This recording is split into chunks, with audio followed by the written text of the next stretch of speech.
Folks, it doesn't get any better than this. This is great. Good fire, great company. Yeah. Better say that. 40 years, she's been good company. Well, for most of the 40 years, we've been good company with each other. Not always. Chicken and dumplings for dinner, and No wind. no wind. Great campsite. This is number one at the Stagecoach campgrounds. There used to be a Stagecoach road that went from Chattanooga to a little town about 30 miles from here called McMinnville, and it came through this area. And so, Really? yes, it went through over the mountain and down through the off the mountain toward McMinnville. I didn't know that. Yeah, many years ago. I guess that was in the probably 1800s. I'll have to look at the history to know for sure, but this is near where that road starts. And so part of the trail up here is the historic Stagecoach Trail Road. Cool. Awesome area. Great hike today. That's wonderful. Not as many overlooks as on the North Rim Trail, and not quite as impressive because you don't go down as far in the valley. But the waterfall at Savage Falls was unbelievable. Yeah, I come over here in the summertime and go swimming down there. We camp out at Savage Falls Campground. Easy peasy. What a a great little holiday there. Great place to come in Middle Tennessee if you love backpacking and getting out in the wilderness. Speaking of getting out in the wilderness,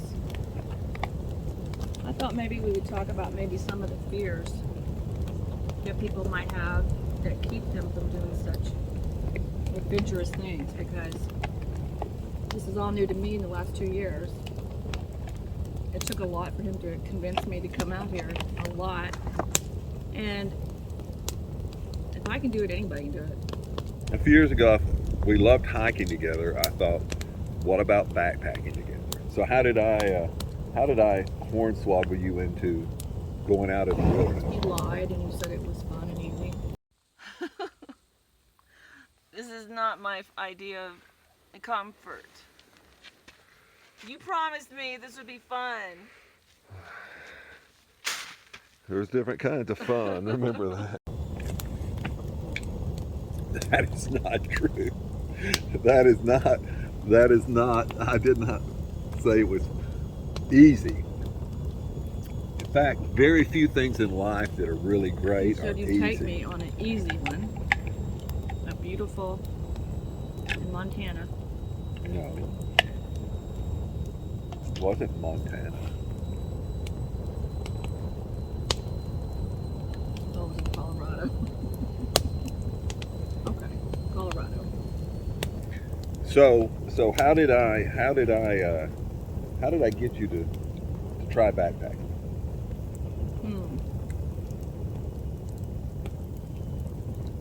You said let's just try one night. Just one night in Colorado. That's all I asked. And I said, You know, we were in 2019. We were in Colorado. We were doing a ton of hiking. We were camping at one of the campgrounds there, really nice campground, you know, with all the amenities, showers and everything. And so I said, well, let's try one overnight backpacking trip. And what were some of your fears about backpacking? sure. That maybe, I guess the one thing that I was afraid of would be not being able to do it and carry the stuff on my back, on a backpack. That's one. Another thing, of course, would be wildlife that I thought would terrorize us. Bears, mountain lions. you were really afraid of the bears. Okay. And then, I guess just being outdoors and having to do everything outdoors. So incidentally, in Rocky Mountains, the only time we've ever seen a bear was when we were staying near downtown Estes Park, and we saw one come by the house in the middle of the night and set off the garage light. But I've never seen There were one black bears. actually out in the wild there. So, what would you say was your greatest fear about going into that? The greatest fear was bears. It really was, because I have a pretty large imagination, and I watch a lot of YouTube and a lot of documentaries. All right, so what would you tell someone if they've never been backpacking before and they want to go out and try backpacking? Where would they start? What's the first thing they should do? Get some shoes on, go outside and walk. Why is that important? Well, you need to be out walking and trying to get into your groove and get into shape. I don't think you have to be in tip-top shape to go out and backpack, though, because every trail is going to be, different. But definitely get out and start walking and work up. Start out a mile a day.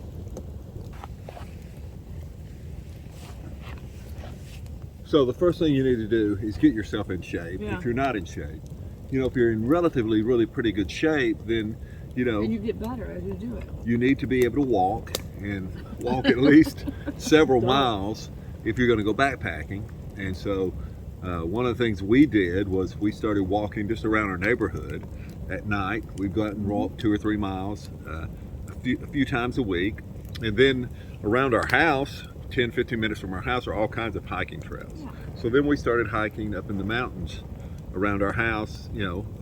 We'd go 2 or 3 miles, sometimes 4 mile, 5 mile hikes, just to get used to hiking and get ourselves back in that shape. And then the next thing you need to do, if you're going to go backpacking, then is you need to get gear. Yeah. So you have to have really good shoes. Shoes are extremely important. And walk in them. Don't wait till you go somewhere to walk into them and get them worked in. But you have to get equipment, like you said, gear. Yeah, you got to get your equipment, your gear. So one of the things you want to do is be fitted for a backpack. That's what I did. And so Karen went to REI and they fitted her, and she knew that the backpack was going to fit her, and be comfortable. And you need to find out what size backpack you need. Because I'm in really odd shape. Generally speaking, if you're just starting out, anywhere between a 48 and 60 liter backpack is what you need if you're going to go out for a couple of days, 2 to 3 days. But I don't have a 48. No, and so it makes it harder for her to carry more stuff. I could do a 48 though. So probably a 48 is probably about 40 maybe is the smallest you would start out with, because you're going to carry more stuff probably. You got to get good gear. That's it doesn't have to be the most expensive. Just remember, the cheaper the price on good gear, the more it weighs. That's a given. You can get a 20-degree sleeping bag that's pretty good, that's not that expensive, but it's going to weigh 3 to 4 pounds. If you get a good down sleeping bag that's a 20-degree bag, that weighs less than 2 pounds or around 2 pounds, you're going to spend a few $100s on that, unless you do like we did and you buy an import, via AliExpress. You can get one cheaper than that. So you got to have a good backpack. You've got to have a good sleeping bag. Your big three is your tent. You got to have a good tent if you want to camping the tent. And I would suggest using a tent to begin with, unless you've done hammock camping or in the past, or just tarp camping. And get a good 2-person tent if you're going with somebody. If you're going by yourself, you can get a good 1-person tent. But there again, you can get some that are relatively inexpensive, but they're going to weigh more. The lower the price, the more they're going to weigh. Don't get just a cheap tent. Make sure it is designed for backpacking and has good reviews. But then when you do that, when you get your gear together, test everything out before you go in the outback, before you go on a long camping trip. Take it out in your backyard. Learn how to set up your tent. Make sure your backpack's fitted right. Take it locally. If you don't have trails around your house, go find a greenway, or just walk around the neighborhood with it packed. And walk more than a half a mile. Walk 3 miles with it on, just to see how it's going to feel, how your gear is going to work before you go out with it. And then if you want to go backpacking, I would find a place that that's not a super hard hike. No, make it an easy hike. An easy hike. Maybe 3 miles to 5 miles out and back. Okay. You know, uh, you should be able to hike 3 miles pretty easy, especially if it's pretty flat terrain.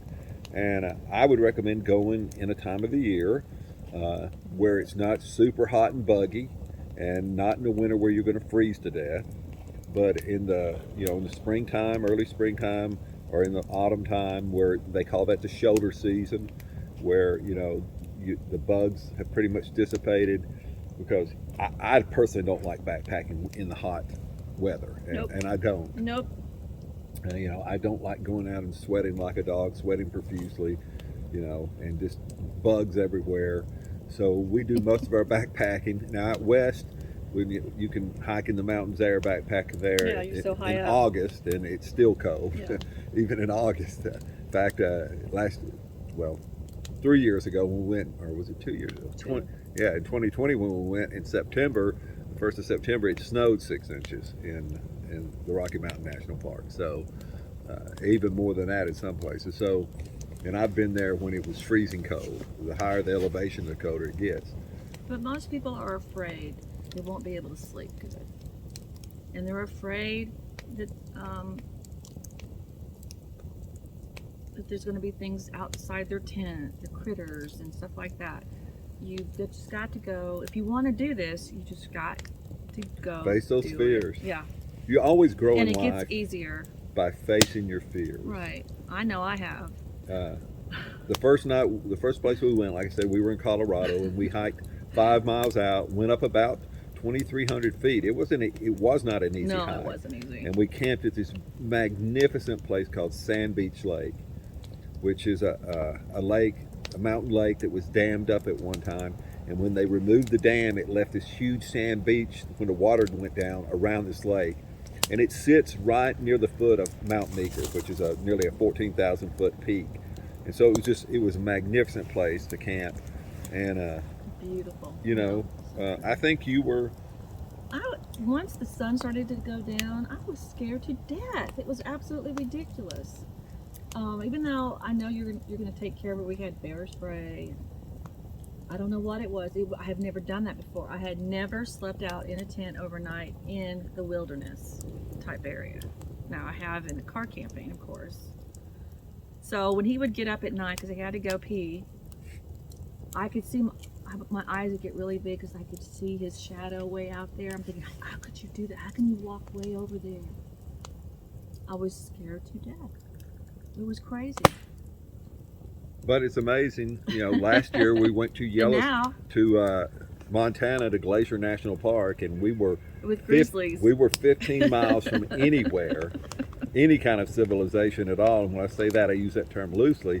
And you weren't scared. No. I mean, we were in grizzly bear territory. And so you face your fears. Face my fears, and you grow through that. I've done that with climbing and heights.